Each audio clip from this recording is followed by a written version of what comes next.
Today it's going to be a really exciting panel. I'm actually very honored to be in this room because these are my people. This is the alumni room, and especially the fact that with right now the times have changed drastically, that this is our time to really talk about rebounding in times of chaos. So I want to introduce you to our moderator, Dalia McGee, who is the president of the Emma Bowen Alumni Association and board member of the foundation. So she does so much. She has a huge heart and soul. I watched her put on the entire alumni conference last year, and it went off so well. I think back so fondly about that time and really love having expanded my network to meeting all these wonderful people who are part of our family. Dalia, when she's not working with the EBF, she's a senior business analyst for NBCU Peacock. After 5 years at process management at HBO, she interned for 4 years at HBO in a rotational technology program and graduated with a degree in engineering. Super fascinating. I know nothing of the sort, but I'm like, I want to pick your brain. She's also a member of multiple nonprofit organizations that serve communities in the tri-state area. So she's a good person to know. All right, without further ado, Dalia McGee. Thank you, Juliana. That was amazing. I didn't expect it. I'm also going to just put a disclaimer. I could not take full credit for the alumni reunion. Anyone who was there knows it was a team effort. We had an amazing committee. And so I'm excited to present this alumni panel today. I guess I got my own bio read, so that was nice. But I'm gonna pass over. I'm just gonna call on you guys to do intros so we don't talk over each other, and then we'll dive right into some questions. So Ebony, why don't we start with you? So I'm Ebony. Hi, everyone. I graduated from the College of New Jersey with a double major in public and mass communications and Spanish.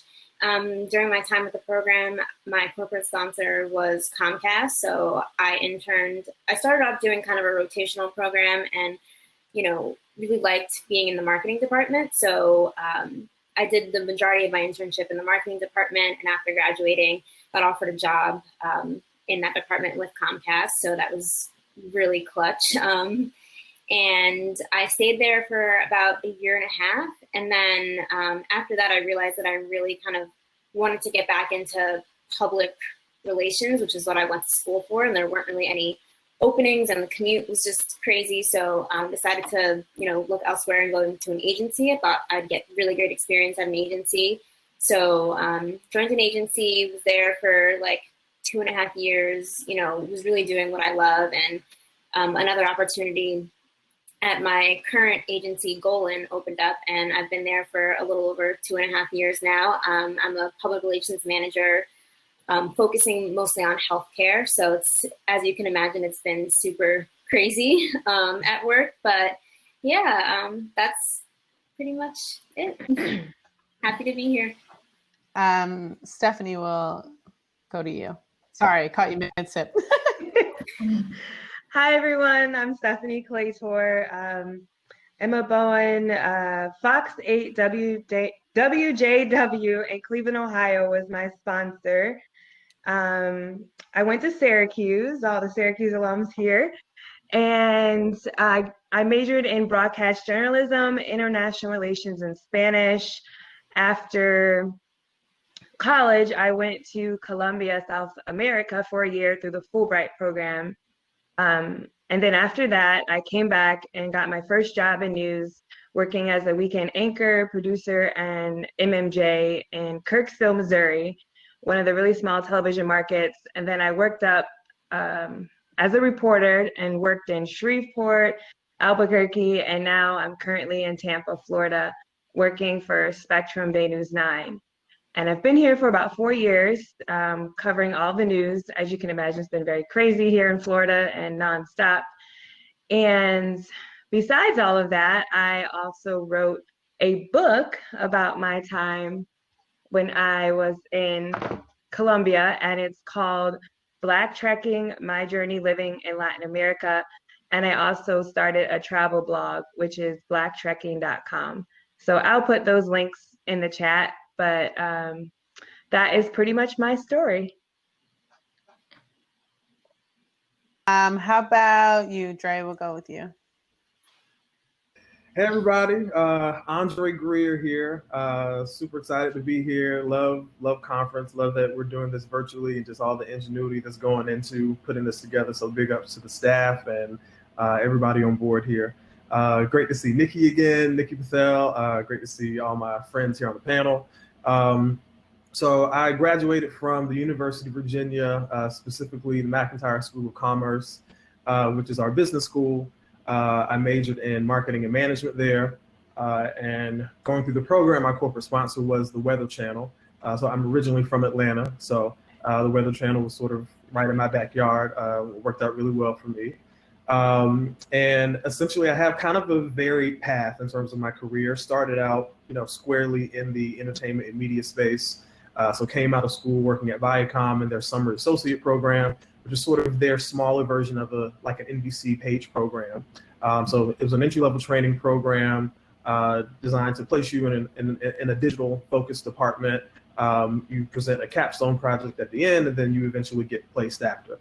Had some bumps in the road with that program that I can maybe go into later, but essentially was able to be hired back by Viacom and spent altogether about 2 years there. Then after that, I spent a couple years at Disney ABC Television Group, working in digital ad sales, specifically account management, ad trafficking, campaign optimization. Then after that, I spent 3 years at HBO, specifically in the global distribution department, affiliate marketing to be specific, kind of squarely focused on digital and social media creative development. So working with our distribution partners at the time, around portfolio messaging, around all the campaigns that we were running and shows that we were supporting. And then I took a bit of a pivot. I went agency and client service side. So I spent a year at Havas after HBO, doing specifically paid social strategy. So full funnel campaigns, managing campaign execution and social strategy, working across all the different social platforms. My client there was the LVMH luxury conglomerate. So Moet Hennessy, Louis Vuitton. So everything from Bulgari to Belvedere to the Moet Hennessy portfolio, Buff Clicquot, all those fun wine and spirits brands. And that brings me to where I sit now, which is at Accenture. So currently a client service delivery lead at Accenture, working on the Bank of America account. After Havas, I worked for a small startup paid social managed service tech firm that got acquired by Accenture.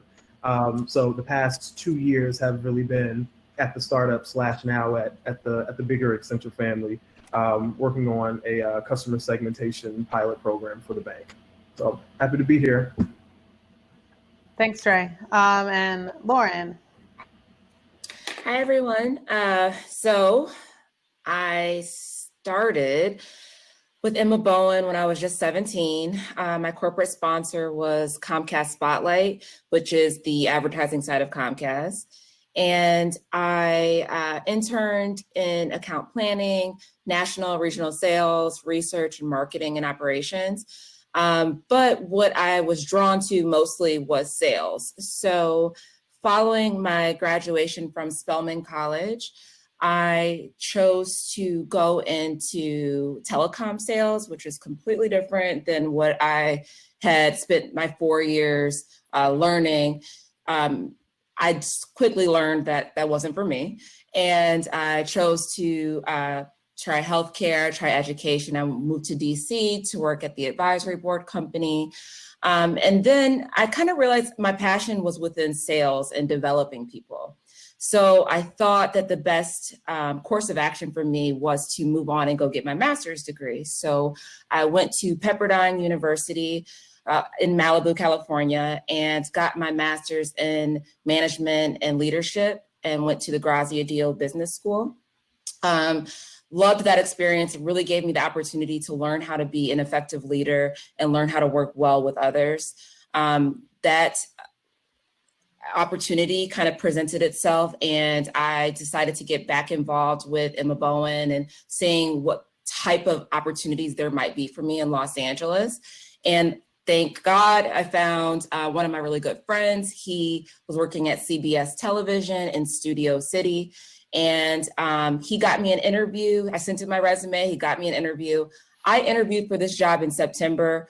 I didn't get hired until January because just the budget wasn't there, but I stayed on it. I emailed the hiring manager every single week, just saying, checking in. So it was really, really rewarding to get that call and that offer.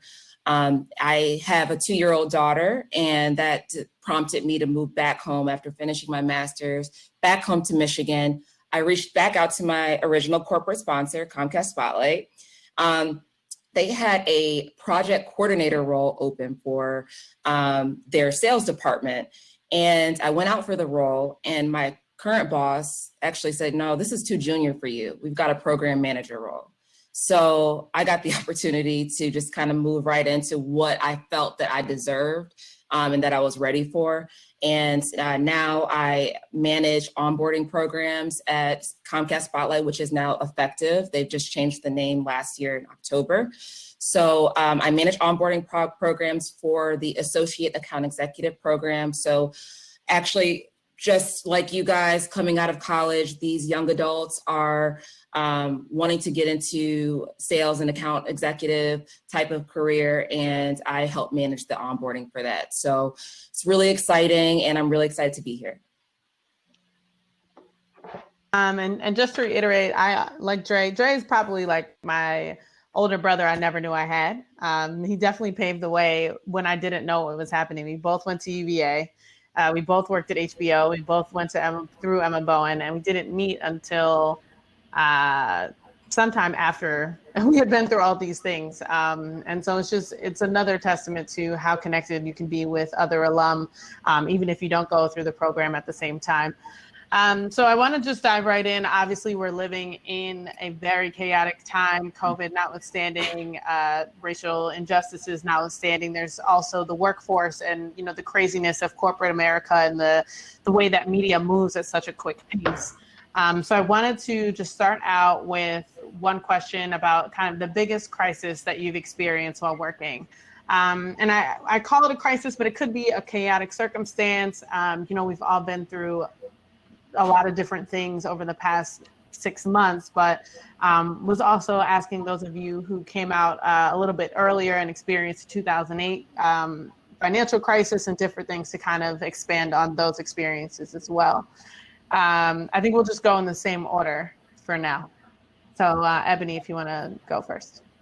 Sure. So I graduated in 2012. So this has, for me, really been the biggest thing where I was like, oh, wow. I'm thankful to be in the industry that I'm in, working in healthcare. The agency that I'm at, we have a multitude of clients. A lot of them are consumer clients, and they've definitely seen, a really big impact in the business and just clients cutting budgets and things like that.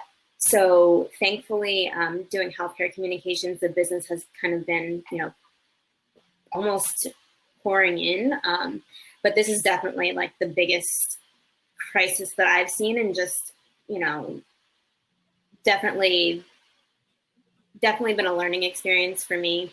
And just taking a look at like, what would I want to do, moving forward in the future, if I want to be, at a company that would be able to sustain something like this. So yeah, this is definitely the biggest crisis I've seen in my working experience. Stephanie, how about you? So I graduated in 2010, so I didn't quite experience the financial collapse back in 2008. However, I was an intern at the time at Fox 8, and some of the internships got cut from Emma Bowen because Fox sold off a bunch of their stations to, I think it was Oak Hill Investors, and Fox 8 was one of those stations. And so I had just come back from studying abroad, and I got a phone call from Emma Bowen that my internship was canceled. And I literally lost my breath because I had spent all my money abroad and I was depending on that paycheck. So I think I was crying. And then someone from Fox, I think it was Dennis Swanson, he basically begged the stations that were sold to keep the interns. And so then I got another call and they said, oh, never mind, like you'll be able to have your internship. So that was kind of like a wake up call to always have some savings, because even if you think you have something planned, things change.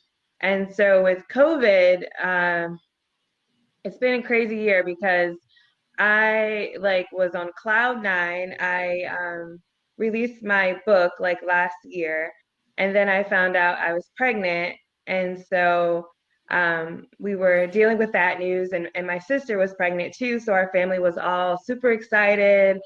And then March hits, and COVID is like knocking on our door. And I had been aware of what was going on because my mom was supposed to go to Italy for her 60th. So we had been watching what was happening in Italy in February when no one was really talking about it here in Florida. And so then in March, I mean, it came, and it was challenging because I'm a news reporter, a multimedia journalist, which means I write, shoot, and edit all of my stories. So how do you cover the news and interview people when you're supposed to be socially distancing and not really being around people at all? And so, and I was in my third trimester. So there's not a lot of research about what this does to pregnant women or to their babies. And I basically decided that I needed to work from home. And the challenge is that my job eventually was like, okay, like I got a doctor's note, and I would advise anyone else in that situation to do that. I didn't wait for the station to say, oh, you can work at home. I had to take charge and figure out what was best for me and my health and my family. So the station said, okay, but my job was still the same. I had to tell stories every day. So the challenge was, how do I tell stories and interview people when I don't see them in person? And so I had to learn really quick how to use Zoom and all these other devices, and figure out what looked the best and figure ways to get video without leaving the house. And so I pretty much, it was very stressful for probably a week or two, but I pretty much got a handle on it, and then started telling really good stories without ever leaving the house.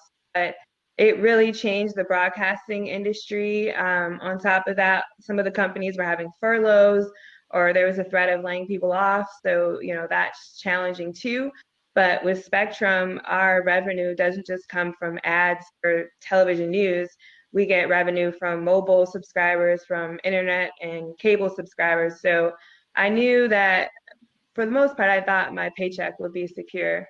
But it's just been very challenging, has really changed how we do news. And I'm just happy that I was able to navigate through it. And mostly because I work in a bureau. So I had already worked from home half the day. I just spent the other half interviewing people. So I had to figure that part out. But that's pretty much been my challenge. And I will say, with the race, I don't know what you want, they're not riots, but like with a lot of the protests and all of that, that started happening the week that I went on maternity leave. So I did not go cover those while I was 9 months pregnant. So that's a little bit of my story. Yeah, that, I mean, the number of COVID babies, right? I guess it's like the technical term now, right? Babies born since March 16th-ish. I've seen so many different stories about women, especially in journalism, who have had to adjust so much to protect, you know, yourself, your health. It's a massive adjustment, and I can only imagine. Dre, what's it, you know, been like for you, especially since I know you went through some of the 2008 residuals? Yeah, I'll go ahead and date myself and take the bait. So I graduated in 2009. Which meant that my fourth year at UVA was that 2008-2009 cycle of recruiting and job searching. And I was in the business school, which meant that a lot of my friends who were more, you know, focused on the finance sector or wanted to go into investment banking literally had offers rescinded. So, you know, I have friends who, you know, thought they were going to come to New York and work for Bear Stearns, to find out Bear Stearns no longer exists. So, you know, that was certainly a shock to just the culture of the school and just how everyone, you know, felt pretty bleak about job prospects at that time. And, I have to say big ups to the foundation because, literally the only way I knew about the Viacom Summer Associate Program was a personal email, from the foundation saying, hey, we know throughout the program, it had been known that I was really a music and entertainment enthusiast. And so when the Viacom opportunity came across someone's desk, I was the first person that they thought of. So I'm forever grateful for that. But even with that program, the promise of that program was to be hired full time at the end of that summer. And that did not happen because the residual effects of the economic downturn were very much still real. Hiring freezes were happening. Viacom, there was some shakeup in upper management at that time. And so the program ended in September. So, 2 weeks after graduation, I'm up here in New York doing the summer program, super excited to be here, only to find out that it was more temporary than I thought. So I actually had to go back home for about 6 months. And then that's the story of, them hiring me back in February of 2010. So I'm very excited to be back. Kind of felt like it was a full circle moment. I'd started in this program and, it was a dream to come up to New York and work in entertainment. And then in 2011, so I'd been back in the organization for about 1.5 years at this point. And I was a lowly sales assistant, marketing assistant, so trying to work my way up. And that is when, so not sure if people remember this, but there was a big merger at Viacom back in that 2009, 2010 era where they consolidated all the networks under Viacom Media Networks. So BET used to be a standalone company. Paramount used to be kind of standalone, but they consolidated upper management. The CEO left. A lot of drama and high-level shakeup that as a 23-year-old, I did not understand why I was getting a pink slip as a assistant, right? So that was a very humbling experience for me. But I think it just sort of kicked in a lot of survival instincts, like corporate survival instincts. I volunteered at a naming conference just to get in the door for free, handed out pamphlets, networked with recruiters there. And literally by virtue of me attending that conference is how I was able to get my next job at ABC. That recruiter, I just had a casual coffee conversation with her, and she remembered that, and that's literally how I got pushed up to the front of the recruiting pile for the ABC opening. So that was a crisis, and I'm grateful that it happened, when I was more junior in my career, because there are lessons from that time that are still applicable to right now, even as a 10-year professional. Thanks, Trey. I definitely understand from a merger point of view, having kind of lived through the HBO Warner Media merger, which I could talk about in a second. But Lauren, I just wanted to kick to you for your experiences. Yeah, for sure. So I was going into college during the last crisis in 2008. So this, like Ebony, is really my first experience dealing with such a chaotic time in corporate, especially in media. Something that has been difficult over the past several months is the fact that I manage this associate account executive program. So we're supposed to have 25 recent college graduates starting our program in June. Well, Corona has put us all at home till 2021. And they decided to move the program to August. Then Corona progressed. It's not getting any better. So they just said, okay, we're going to cancel this program. They're going to start in January. If, hopefully we can keep these young adults engaged enough to want to reapply in January or reassess the situation in January and come back to us. So what I've had to do is think about my previous experience in corporate, and I know that you're very expendable. So I need to make sure that I am doing everything to justify me being here. We've gone through 2 reorganizations and since Corona hit, where I saw some of the highest senior vice presidents get laid off. I've seen local sales managers get laid off, regular local account executives get laid off, and my LinkedIn is flooded with people looking for job opportunities. And that scares me, right? Like, I have a daughter to support, I have a life to uphold. So I want to make sure every day that I'm doing something to set me apart from everyone else. I want to show my boss, hey, you know, I know that the program that we were working on has kind of fallen, but it's going to come back up again. And how are we going to make that virtual? How are we going to make this program that much better than our last account executive program?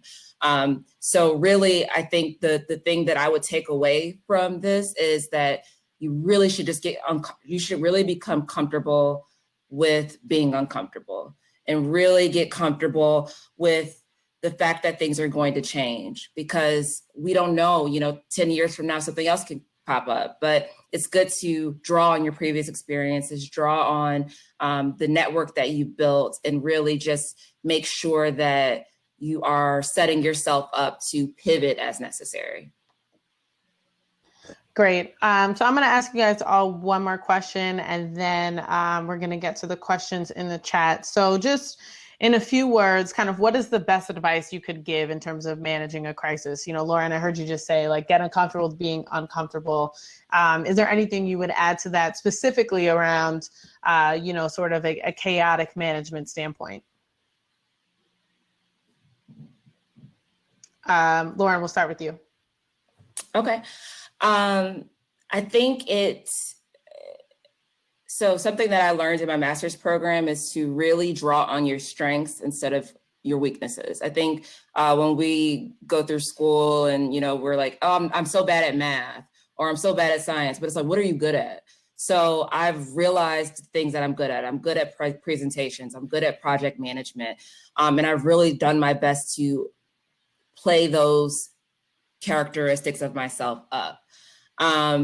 Something that I would recommend doing within chaos is just personal and professional development. That's mentally, that's physically, that's just really making sure that you feel one with yourself, because at the end of the day, corporate is corporate. You know, it's not guaranteed that you're going to stay with this company until you retire. You know, it's also, I see somebody mentioned in the chat, you know, how do you bounce to different types of verticals? How do you go to a different type of career? I mean, I did telecom sales, I did healthcare, I did education, I did mortgages at Quicken Loans. I mean, I've done a lot of different things, but I think during those, exploring more about yourself will just set yourself up better for when you rebound and you get back to really normalcy, if you will. Trey, how about you? Sure. So in terms of how to manage a crisis, everyone's approach is different, but so one of the things when the lead was actually prepping us for this panel, and she kind of told us what the initial 3 questions would be, I love the fact that crisis was in quotation marks. And so for me, that kind of spoke to, you know, a lot of times the things that happen to us in life are they feel like crises to us. But, you know, if you really unpack them and sort of keep that one bite at a time, so to speak, I do think there's an opportunity to sort of break things down into the fundamental levels and not try to solve for all aspects of a crisis or a moment at one time. So that's one thing, sort of like compartmentalizing the situation, have an honest assessment of the situation at hand, and realize that to Lauren's point, you know, this might be a pivot opportunity. This might be an opportunity to, you know, grow in a different area that's new to you. This could be a stretch opportunity where you are outside of your comfort. That's okay too. And I guess the other thing I would say is really soul searching and positive self-talk. I think one of the beautiful things about the foundation, you know, after all this time, is that it was always instilled in us that we are commodities. Like, our voices have such value, our presence has such value, and you know, we are a valued asset in any organization that we happen to sit in. So that should give you a boost. That should stroke the ego a little bit and let you know that you are valued in this economy, in this job market, wherever you happen to be. Yeah, that's a great point. And for those of you who are watching I May Destroy You on HBO, we don't have to get into the context of the show, but there's a point in the show where she repeats things to herself to bring herself back. And she's like, not everyone has smartphones. Children are hungry. And, you know, that's a kind of an extreme way to do it. But I think to Dre's point, you know, we have to keep the perspective of what a crisis is. And while we all are experiencing our own sort of crises, there are ways to kind of think outside ourselves at the larger collective, and also, you know, the impacts that other people are also feeling. Even the little fact that we're all fortunate enough to be somewhere with internet to be on this conference, you know, tells you that there's some light at the end of the tunnel, things that we're experiencing. Stephanie, how about you? Yeah, I would say, you know, sometimes things hit us and we want to kind of stay in denial. But I think that's really important to recognize what is happening and to accept it, and figure out ways and solutions to get through it. And so, you know, in my example, if you're working in news and you don't feel comfortable going out and getting people's spaces to do stories, offer solutions such as you'll use Zoom, or that you'll do more work on the back end of putting stories together, such as editing them and writing them. And maybe you'll depend on a photographer to go out and get the video. So that's kind of what I did, was I offered solutions. I just didn't say, oh, I can't do this. But besides that, the other thing I was thinking of, and now it's escaped me. That would be my main thing, is to make sure that you're offering solutions when you do encounter a crisis or issue and you're not sure how to proceed. Yeah, and I think that actually goes to answering one of the questions we just got, which is like, what's the advice, I guess, to recent grads who aren't getting results? You know, think about how to solve a problem and see if there's, you know, freelance opportunities or other opportunities where corporations are literally at this point, you know, looking everywhere for solutions to certain types of problems. And there's ways that we, as, you know, people of color, can bring solutions to some of those types of problems to the table. Ebony, how about you? Oh, Stephanie, you remember? It came back to me. Yes. And so I like what you all were saying about just different industries. So in my example, like probably the first 5 to 7 years out of college, I was focused so hard on being a news reporter and moving up in the industry that I really wasn't doing other things besides that, like networking or looking at other industries. But in the past year or two, I realized like I need to broaden my horizons, so I started the blog. And what turned out is that when we had to start working at home, for news reporters, our homes became our studios. And so a lot of people didn't really have a setup for that. But I was fortunate because I had already started buying things to kind of make my own at-home studio for my blog. And so I had like different cameras and tripods and my cell phones and the ring lights and all these things.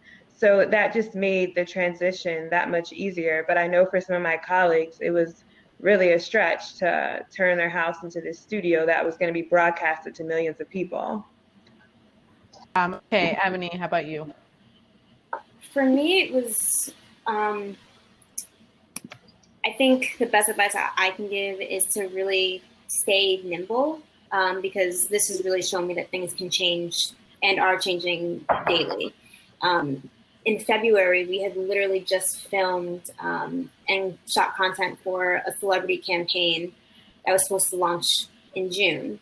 And now, you know, we're trying to figure out how we can even salvage, you know, everything that we captured and how we can kind of revamp the campaigns that's still relevant.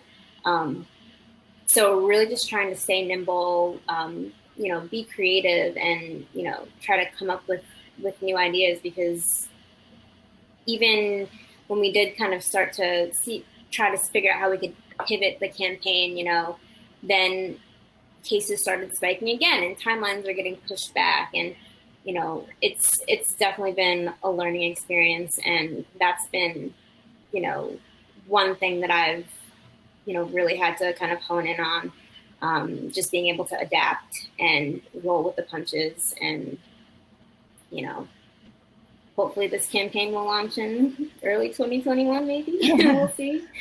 But yeah, and also I'll say that, when the COVID thing kind of initially started, really, the numbers were really spiking. For me, it was like,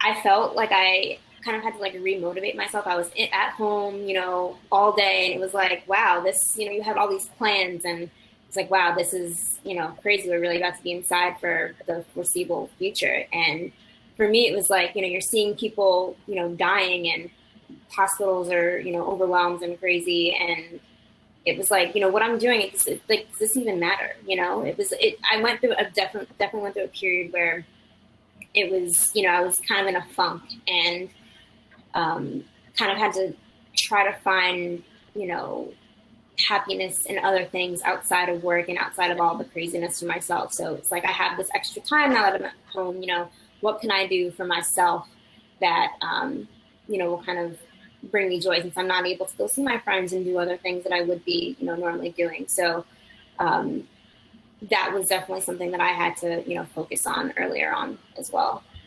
So just make sure you're also always putting yourself first and making sure you're good as well. So you're bringing your best self to the table.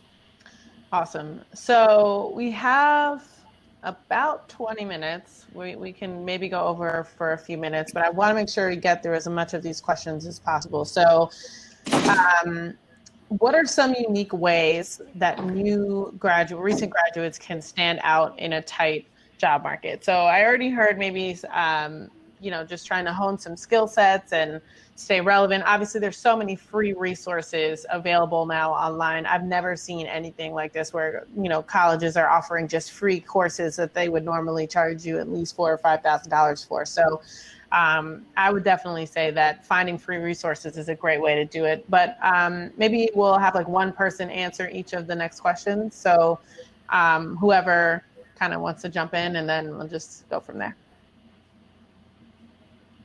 I have one quick thing to say. I would advise you all, if you can, to become bilingual, especially learning Spanish, because that will definitely set you apart from the others. Great point. Yeah, I would also utilize the time to practice interview skills. It's really crazy how many times I'll be interviewing someone and they have no idea what the job really entails. Just making sure that you're marketing yourself and you have that elevator pitch that you can get right to the point.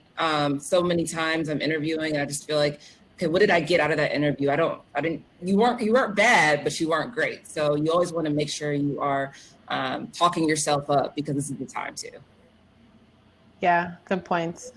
Okay, so how do you navigate trying out different positions with developing skills and passions? Are you ever certain that you're doing the right type of work? I'm actually going to ask Dre this question because I know he's shifted around a little bit from not just multiple media organizations, but also different industries.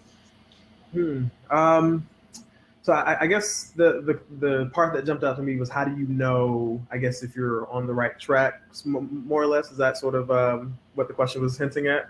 Yeah, just how do you know you're doing the right thing, and how do you I guess, navigate sort of trying out different positions or different, industries?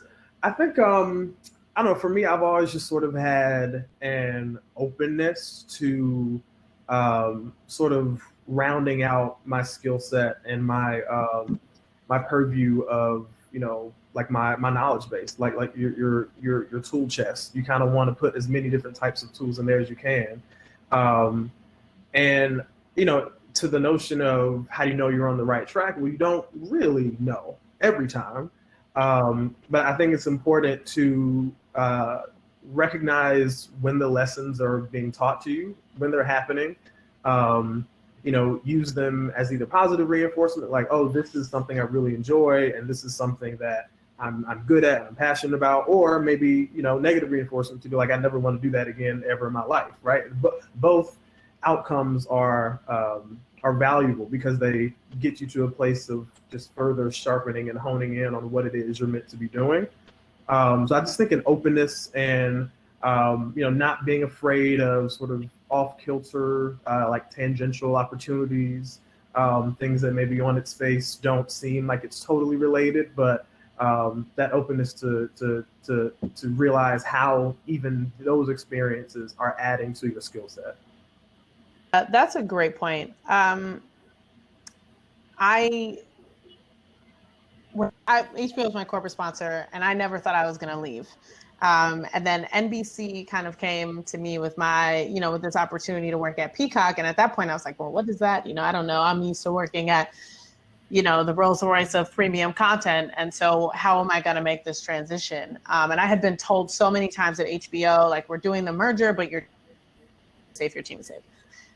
I took the job at NBC, and 2 weeks later, my team got laid off. And I was like, oh, I'm definitely on the right track. And so, some signs may not be as obvious as that, but I definitely agree with what Dre is saying, to just sort of find the small blessings as you're along the way. I mean, and if I can just underscore quickly, I mean, I didn't, the job I had maybe a couple months ago, being a paid social media strategist, did not exist in 2009 when I came out of school, right? So, I thought I was going to be working for, insert media network for my entire career. I was Viacom, Disney, ABC, HBO. I too felt that I could stay at HBO for life or for a long time. But, it took me taking that step of faith, being a little bit uncomfortable in the agency environment.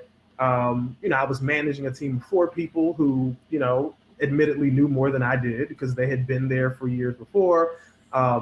And I just had broader industry and professional experience. So the management need was what was mostly the deal there.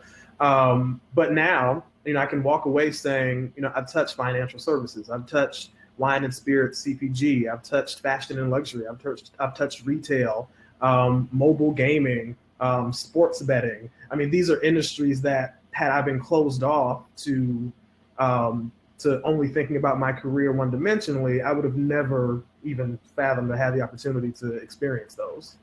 Yeah, good point. So one of the questions is, what advice do you have for recent grads looking to break into the industry, and how do you capitalize on and share your skills when you can't get an interview? I want to just call out Naina's kind of tip in the chat about updating your LinkedIn, being clear and concise. I would also add that, portfolios work wonders. One thing I feel, especially for creatives, even if it's just your personal, blog or whatever it is, people can tell how you write by looking at that. Or if you have, a blog of photography, they can tell it about your precision and how you pay attention to detail. There are a lot of things that portfolios can kind of show you when you're looking to also stand out. And I hear you on not getting interviews. It's a tough process. I would also just recommend you following up, because I think, a lot of times we're not in a position to get real feedback. But if you have a point of contact, or if you have an alum that you want to reach out to and say, hey, I applied to this job, I don't know why I didn't get it. Maybe one of us can help you, identify some things where there may have been a disconnect, or we can speculate any way we want, right? Sometimes the job is not about you, it's about the company and whatever they're dealing with. So I just wanted to call out a few tips there. All right. Next question. So for those of us fortunate enough to have employment and are in the throes of our first weeks and months on the job in a new city, what's your advice for the first year? Also, any advice for mentally and socially adjusting to the differences that came in life after college? I would literally recommend get a therapist tomorrow. Like, absolutely. People have this stigma against therapy, and it is the only way that I am able to be so positive. I saw somebody else say, how do you deal with rejection? You're having that, I don't know, some people are not religious, that's fine, but spiritually, or just even like within yourself, having that sense of being and sense of purpose that makes you want to get up every day. So to your point, if you're starting your career, be so blessed that you have the opportunity that you have, because so many people don't. And take everything in, learn everything, be a sponge, learn different departments, talk to different people, grow your network now, because who knows what's going to happen in a year. Make sure that you are really, really taking the opportunity to learn everything around you, instead of going in there thinking that you need to make an impact the first day. It's really important that you just learn and take in everything in as a sponge, and get a therapist. There are free Black health resources available to you. I will send some things in the chat in a second. I guess the other thing, just to quickly chime in on this question, in terms of like what to do in your first year, 30, 60, 90 days or whatever. When you start a new job, I feel like half of the job is, mastering the job and, functionally delivering on what you're supposed to be there for. But then the other half is also the networking and like, growing that base of people who can be advocates for you. The therapy thing, I'm also a huge proponent of that. But I can also say that, throughout all the organizations I've been in, I've had little micro therapists and executive level advocates, right? So people who can speak for you when you're not in the room, people who can, bounce off ideas with you and like give you tips and pointers and point you in the right direction and help you course correct when things get a little off. Like building that network is so crucially important. If it's the whole adage of, if a tree falls in the forest and no one is there to hear it, if you could be doing an A+ job, but if people don't know about it and you're not messaging it, then, Right. Yeah, that's real.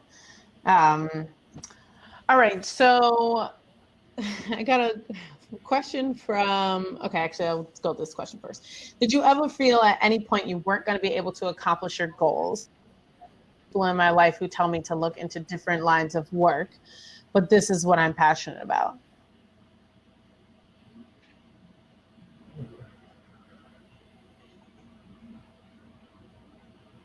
Okay.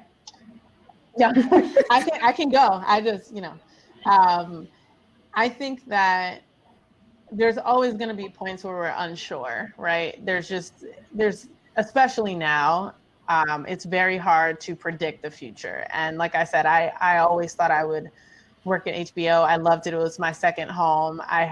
There were tons of HBO alum that are on, in this chat right now who were there with me, and we were a group, like we were mobbing at one point. Like we had monthly lunches. There was like 10, 12 of us. And then we had executive leadership. Thanks, Trey. We had Nikki there. We had executive leadership that supported the foundation. Like it was truly a home. And then, when things started to change, it's like, oh, am I in the right place? Do I want to be here? Is this the goals that I set for myself? Am I at my highest potential? And you start to reevaluate. So to Lauren's point, just get comfortable with being uncomfortable, because I think that'll actually help project you to some of your goals, without really realizing it, because it'll push you to really think outside of the box and outside of what you're currently doing. I could add to that. Working in television news, it's really competitive to get a job on air. And I know when I started, trying to get my first job, you send out your information. Back then we sent out DVDs, but now you send emails with YouTube links. But dozens, hundreds of news stations, and you may get back like a handful of emails of people who are interested. And so it's easy to give up and go and do something else. But like I said in the chat, all you need is one yes, or maybe you get two people that write back to you that are interested, and then you can negotiate with both of them and take the best offer. But if it's something you really want to do, like keep going after it and trying to figure out ways or different ways to approach it so that you can get that job. And I'll share an example for me. When I was applying and not getting much response, I figured out that in some cases for television, if a Black anchor or reporter leaves, oftentimes they'll want to replace them with someone of color. And so my first station that I worked at, one of the women, she left, and she was a Black woman, and she went to a bigger city. And so I applied there and I got a phone call right away. And that's pretty much how I got that first job, or that helped. So I think it's just, if it's something you really want to go after and you're not getting much success, maybe try different strategies to get there, but don't give up. Yeah, and just really quickly on that, I would say, you know, in your head you come up with all these timelines for yourself, but things might not happen right away. You kind of have to be patient, be persistent, and, you know, things, like I said, things might not happen, you know, when you want them to, but as long as you're putting in the work and doing what you need to be doing, they'll happen. Yeah. I just to chime in quickly, I actually love that point, Ebony, too, about, you know, timing really being, you know, like not something that we should necessarily be beholden to in terms of our personal passions, right? And I also think it's important to not define your self-worth by any one job, right? Know that you as an individual have a passion and a unique thing that you can bring, you know, irrespective of where you happen to be sitting that year or at that point. And, you know, take the lessons and take what that current role is giving you, but always sort of have your eye on the prize to what you really want to be doing. That's all to add to that. Yeah. Also, really, really quickly on that, like just a quick example, a recruiter at my current agency had reached out to me about a potential opening at that job. Things didn't work out with the prospective client that I would have been working on. And, you know, they weren't necessarily hiring for that position. And then within 3 months, I was still looking for a job. I reached back out because I saw there were some additional openings, and I'm still there this day. So things just might not happen on your timeline or when you want them to happen, but if you're persistent and putting in the work, you'll see results. Right. So, all right, we have an extra 10 minutes. So we're going to get 13 more minutes in. I'm going to switch it up and add in a fellow into our live. Let's see if it's lit.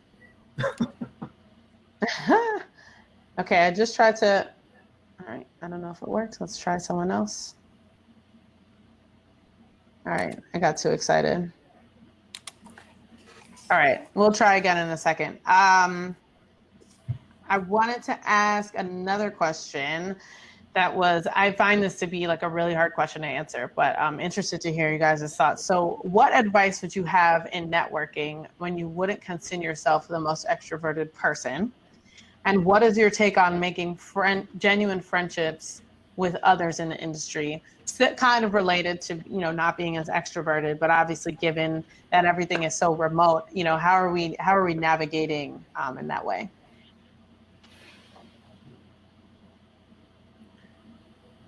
I can give an example about making friends. Oh, did you want to go, Lauren?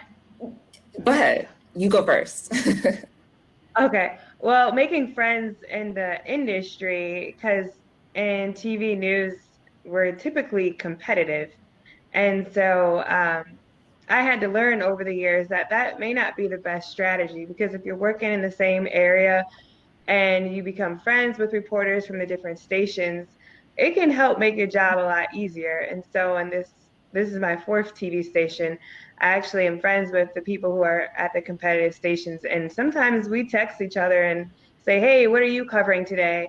And it might be a day that you don't have much going on, and so then we end up at the same story. We still tell it differently because we're all different individuals, but it's actually pretty helpful. And then what I've learned is that maybe one day you've got the big story, but you share it with the other people. Well, then there might be that one day that they know something that you don't know. And so I've found that when you share more with who you might consider to be your competitors, it actually can be beneficial. And it's not very beneficial for you to be so competitive that you don't talk to the same people that are in your industry that are doing the same things. They just happen to work for a different company. But that's just been my experience working in news. Yeah, I think I remember being 18, going to the summer conferences in New York, and I was so nervous to be that person to stand up and ask a question. I remember back in the great times of Obama, he was pictured, you know, giving a janitor a high five. And I thought, you know, if I could just, and I might be scared to talk to the VP of Fox, but I'm not scared to talk to the janitor. I'm not scared to talk to the receptionist. I was never nervous for that. So I just used that as my opportunity to get more comfortable with being an extrovert, get more comfortable with talking to people that I don't know. So once I felt like, man, I got this, I can talk to anybody. So then I remember my last time going to a conference, I was at those networking tables, talking my head off, pitching myself, because I think it's important for you to get the opportunity to talk to people of different levels, so that when you do talk to somebody at a very high level that might intimidate you a little bit, just realize that's still a person at the end of the day. You don't have to feel nervous, just be yourself. Yeah, I also just feel like this network can help you in so many ways. And so if you are not the most extroverted, but an alum or, someone, your peer who's a current fellow, and they know someone you want to talk to, have them put you on, because a lot of us are not afraid to send an email on want to meet or have an interview or do an informal or get your resume looked at. Like, we're happy to do that. And so I think, you can also show your personality. I said it earlier, and it's heavy on my mind because I've had a couple people ask me about their resumes, and I've been thinking about portfolios. Like, that's another way to show your personality. You don't have to be extroverted to show your personality in different ways. And so in the things that you design and promote and even post on, social media, LinkedIn, those are other ways that you can kind of network while still not having to, let's say, be on screen like we are right now. Roxanne, I met some of my best friends through Emma Bowen also. Okay, maybe we'll end. I don't know if we have anyone to join in on video, but we can end on this question if no others. So John Lennon gets credit with the saying, "Life happens to you while you're busy making other plans." The art of being agile and flexible while conveying a positive attitude seems to be an important quality, especially during challenging times. How do you convey these qualities to your peers and supervisors to make them feel like you got this while it's most needed? And this question came from our board member, Rich Wolf. Thanks, Rich, for joining.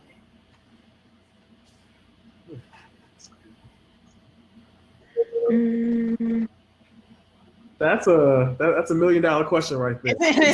I'm trying to find it. They said, how do you let them know that you can pivot? No, how can you just kind of showcase a positive attitude as you're going through these challenging times? And this is a very loaded question, because I think as people of color, we're consistently showing up in ways that are not necessarily how we feel, or, as Nikki has repeatedly said, showing up as our first selves, And so it's very hard to always keep a positive attitude when there's so many things that we're all going through. But I would say the thing that I try and do is at least be present. Like, whether or not I'm in the mood, I am always present. And so whether it's 8 a.m. or it's 10 p.m., if my boss is asking me a question, I am trying to answer that question. And I'm trying to answer it with the right information. Sometimes I think we answer too quickly just because we feel like we have to answer. But I've learned recently, very particularly, to tell her I need a few minutes to do some due diligence and come back, because it's better to take a while and be right than to answer quickly and have to backtrack. So just in general, I would say, like, trying to be present is also a way to at least show that you're taking it seriously and that you're tuned into what's going on. I would say just, accept the challenge and work hard like you always do. Have a positive attitude and do the work. Like, when this happened, yes, everything changed, but I still kept going and figured out new ways to do the same task. So that's how I showed up. I just get it done, as I always do. Yeah, I think just jumping in to support, and so I'll see emails come across and I'm CC'd on it, and my boss will say, "Hey, can somebody do this?" And instead of, I just automatically just say, "Of course I'll do it." I want to make my boss's job easier in any way that I can. So I think that in itself makes him happy, and it makes him think that I'm super happy with everything that I'm doing, and that's the goal. So yeah. I have one more point that's kind of random, but it has been a game changer for me. For everyone that's in here, if you're on Facebook, there are different groups that are in your industry, and they can be so helpful in terms of networking and just understanding what's going on. For example, like for news, we have TV News Women and we have Black Women in TV. And just being in those Facebook groups and hearing from colleagues all over the country about how they're dealing with COVID, how they're able to cover the news, or just simple things like what eyelashes to get can all be very helpful in our industry. And I know for whatever industry you're in, there's probably a Facebook group for it. And it can be so helpful when you read what challenges other people are going through. For example, one of the serious issues would be like there's stalkers that go around and try to stalk newswomen and send them crazy pictures and stuff. But to know that like this is happening and so you know to look out for it, it can be very helpful. So I would encourage you all when you do get your jobs to try to look on Facebook and see if there's some type of group in your industry so that you can just have that networking support and kind of learn from others. I guess one thought that came to mind just on the John Lennon quote and about maintaining positivity kind of during this crisis. So a couple things. I mean, Delia, you hit the nail on the head. I mean, as people of color, we're dealing with the confluence of a few crises, right? It's just the day-to-day of showing up as we are in our skin and as ourselves. That's one. Obviously, COVID. And then all the recent reckoning with racial injustice and feeling a pressure to sort of, be people's source of information, if you will, in this moment. So I don't know, the positivity for me just kind of comes from realizing that this coronavirus COVID crisis has sort of been an equalizer. I mean, obviously people of color are definitely disproportionately suffering, but I think in terms of everyone really across the globe, across the country, having to adjust and give each other more grace than normal and, show way more humanity. I mean, I don't think I've ever had a better work-life balance than right now, right? Yeah. I think people are just really in this introspective moment in time where, if people are really seeing each other for the real people. And I think if we just kind of, lean into that and let our voices be heard, and back to the point I was making earlier about how much value we all have, realize, that even amid a crisis, our voices are super high in demand. No, I'll just say, I think it's really important. I've found it helpful for me during all this is to manage expectations with my boss and my team members. I think they really appreciate like an open and honest conversation because to be honest, for me, this was like a lot when it all started and just on top of other things. And then you're figuring out, how you're going to relaunch this campaign and all that kind of stuff. So it's really important to make sure you're managing expectations, making sure that your team members aren't taking advantage of the fact that now you're home. You can do this at, 10 o'clock at night or, whatever the case may be. I think it's making sure you're managing expectations, making sure that they know you're still going to do whatever it is you need to, get done. But I found that really helpful for me. Okay, it looks like we have a couple of requests for people to join on video. Jody or Naina, I need a little tech support here because I can no longer add people in on video. Oh, all right. Okay, I think actually we're gonna wrap instead. How about me? Yes, perfect. Even better. Hello. Thank you for joining us. I was waiting to be added. I had questions the whole time. No, I'm just kidding. You guys, that panel was so wonderful. Delia, I'll let you wrap it up. Yeah, I was just going to say thank you guys so much for joining during the workday. I know there's so much going on for all of us, but I really appreciate this panel every single year. So thank you guys for joining us. Everyone smile for step. Oh, I was for Stephanie's picture. All right, I'm going to kick it back over to Juliana. Awesome. Well, thank you guys. I love that panel. The leave button, you're more than welcome. I'm just going to do a quick wrap up with everyone and give you guys an idea of what to expect, and then we'll head over to the DJ. All right, so yeah, that panel was really amazing. Like, I feel so uplifted talking about man, this is not the only, you know, when you think on the big picture, this is not the only setback we've experienced. And just to see that in perspective from some alumni and how they've conquered some challenges, I felt like that was so valuable. Lots of great takeaways in that session. I will be testing you. We will be recapping all of our favorite moments from the whole day tomorrow morning. So definitely write down or keep notes on some of your favorite highlights from the day, because we definitely want to talk about it. I've also been keeping track of the We Are EBF handle, and we've got some really great participation. Oh, I don't want to focus. I've been loving seeing the pictures, like Tiffany Bui, she posted in her face mask. And I think Meredith Taylor, she's a graphic designer, she posted a really great piece of art. Love it. So keep the photos coming. Put on your hoodies for a brief minute. I know it's hot out there, but we'll just get a quick photo and then back to regular, right? Okay, so what's coming up next? I want to give you a quick update on tomorrow, because tomorrow we have a lot in store. You definitely want to save some energy. Don't do anything too crazy tonight. Tomorrow we have the student recognition ceremony, which should be really exciting. It's power networking for like a huge chunk of time. We're going to have some incredible new people joining us for networking. We have board members, we have obviously our alumni, we have sponsors, we have so many different folks to chat with during the end of the day. So definitely come dressed to impress. It's a little bit more formal tomorrow, right, than today, a little more cash. We also, and we are not starting the day with yoga, so you can definitely wear your more business attire, just a little bit more. I think we call it like collared shirt attire, right? So that's tomorrow. We also have some incredible, lots more panels, lots more to, just take a look at your schedule. You remember how to get there, right? On the homepage, on the reception, whole long list of all the things to look forward to for tomorrow. We also will be meeting, if you are involved with Tech Brunch, that's meeting an hour earlier than everyone else. So you meet at 11 Eastern. And if you are, and everyone else will meet on the main stage at 12 o'clock Eastern. So that's our plan for tomorrow. All right.